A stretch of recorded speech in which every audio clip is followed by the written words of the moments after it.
కారం రంగు రుచితో ఉంటుంది. ఆచి మిరపపొడి అదరగొట్టే కారం రంగు రుచి. కాంగ్రెస్ ఇన్ఛార్జ్ మీనాక్షి నటరాజన్ వరుస సమీక్షా సమావేశాలు జరుపుతున్నారు. ఇవాళ 4 పార్లమెంట్ నియోజకవర్గాల ఇన్ఛార్జీలతో భేటీ అవుతున్నారు. సికింద్రాబాద్, నాగర్ కర్నూల్, వరంగల్ నేతలతో మీనాక్షి నటరాజన్ సమావేశమయ్యారు. తెలంగాణ కాంగ్రెస్ ఇన్ఛార్జ్ మీనాక్షి నటరాజన్ వరుస సమీక్షా సమావేశాలు జరుపుతున్నారు. 4 పార్లమెంట్ నియోజకవర్గాల ఇన్ఛార్జీలతో భేటీ అవుతున్నారు. దీనికి సంబంధించి మోర్ అప్డేట్స్ మా ప్రతినిధి చారి లైవ్ ద్వారా అందిస్తారు. చారి, ఓవర్ టు యు.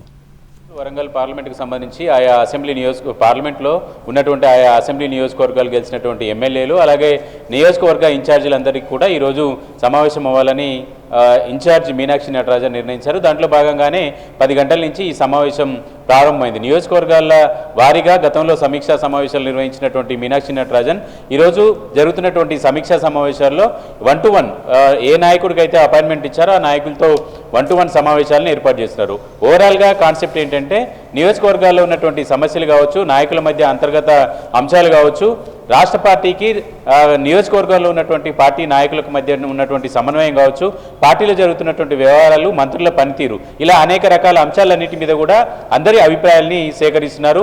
పార్టీలో ఉన్నటువంటి ముఖ్యమైనటువంటి అందరి నాయకులని వ్యక్తిగతంగా కలవడంతో పాటు వాళ్ళ యొక్క అభిప్రాయాలు తీసుకోవాలనేటువంటి ఆలోచనతో పార్టీ ఉంది. దాంట్లో భాగంగానే మీనాక్షి నటరాజన్ అందరి అభిప్రాయాల్ని సేకరిస్తుంది. త్వరలోనే జిల్లాల వారీగా, నియోజకవర్గాల వారీగా సమీక్షా సమావేశం ముగిసిన తర్వాత అధిష్టానానికి ఒక నివేదిక ఇచ్చేటువంటి అవకాశం అయితే ఉంది. ఇప్పటికి ప్రస్తుతం PSC committee, core advisory committee ఇలాంటి కమిటీలు వచ్చినటువంటి నేపథ్యంలో పిసిసి కమిటీ ఒకటి రావాల్సి ఉంది. అలాగే డిసిసి అధ్యక్షుల నియామకానికి సంబంధించినటువంటి ప్రక్రియ కూడా మొదలు కాబోతుంది.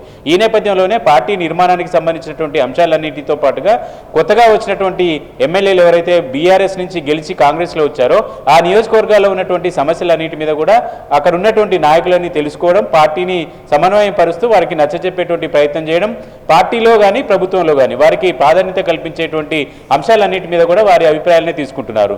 జిల్లాల వారీగా ఎక్కడైతే పార్టీ బలహీనంగా ఉందో, ఎగ్జాంపుల్ ఆదిలాబాద్ జిల్లాకు సంబంధించినటువంటి రివ్యూలో ఆదిలాబాద్ జిల్లాలో ఎప్పుడు కూడా కాంగ్రెస్ పార్టీ బలహీనంగానే ఉంటుంది. 1-2 సీట్లు తప్ప మిగతా సీట్లు ఎందుకు గెలుచుకోవట్లేదు అనేటువంటి అంశాల మీద ఫోకస్ చేస్తుంది. అంటే ఓవరాల్గా పార్టీ నిర్మాణానికి సంబంధించినటువంటి అంశం మీద రాష్ట్ర వ్యవహారాల ఇన్ఛార్జి మీనాక్షి నటరాజన్ ఫోకస్ చేసినట్టు కనపడుతుంది. అట్లా వచ్చినటువంటి అభిప్రాయాలన్నింటినీ తీసుకోవడంతో పాటుగా ప్రభుత్వంలో ఉంది పార్టీ కాబట్టి కొంతమంది ఎన్నికల్లో పనిచేసినటువంటి వాళ్లకు కార్పొరేషన్ పదవులు ఇవ్వాల్సి ఉంటుంది.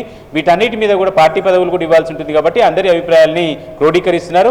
ఈ నియోజకవర్గాల వారీగా సమీక్షతో పాటుగా కార్పొరేషన్ చైర్మన్లు ఉన్నారు, ఎంపీలు కొంతమంది ఇన్ఛార్జిని అపాయింట్మెంట్ అడిగారు, వారికి కూడా అపాయింట్మెంట్ ఇస్తున్నారు. రాత్రి 7 గంటల వరకు కూడా ఈ సమీక్ష 1-to-1 సమావేశాలు కొనసాగబోతున్నాయి.